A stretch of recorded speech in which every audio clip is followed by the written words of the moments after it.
சென்னையின் பல்வேறு இடங்களில் திமுக மற்றும் அதன் கூட்டணி வேட்பாளர்களுக்கு ஆதரவாக மு.க. ஸ்டாலின் பிரச்சாரம் மேற்கொண்டு வருகிறார். சென்னையில் அண்ணா நகர் டவர் பூங்காவில் பிரச்சாரம் மேற்கொண்ட ஸ்டாலின் அங்கு நடைபாதை பயிற்சி மேற்கொண்டிருந்த இளைஞர்களிடம் வாக்கு சேகரித்தார்.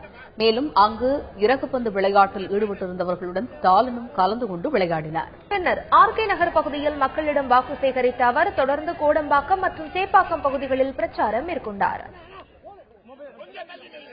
அதிமுக பொதுக்கூட்டங்களில் பொதுமக்கள் இறப்பது தொடர்கதையாக உள்ளபோதிலும் ஜெயலலிதா இதை பற்றி கண்டுகொள்ளவில்லை என்று காங்கிரஸ் தேசிய செய்தி தொடர்பாளர் குஷ்பு குற்றம் சாட்டியுள்ளார்.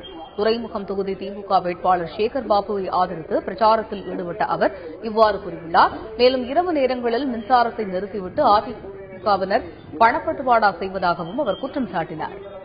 மக்கள் இறந்துனாங்கன்னா அதை பத்தி அவங்களுக்கு கவலை கிடையாது. மக்கள் எப்படி இருந்தாலும் போட்டோம், எனக்கு ஓட்டு கிடைக்கணும், நான் மீண்டும் ஜெயிக்கணும்னு ஒரு வெறியோட அம்மையார் ஜெயலலிதா அவர்கள் இருக்கிறாங்க.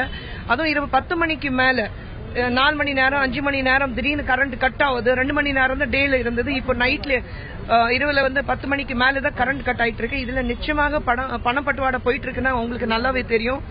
இதுல சில பேர் பிடிச்சிருக்கிறாங்க. ஆனா தேர்தல் ஆணையம் ஏன் ஒரு ஸ்ட்ரிக்டான ஆக்ஷன் எடுக்கல, இது குறித்து இது இன்னும் வரைக்கும் ஒரு கேள்விக்குறியாகவே இருக்கு.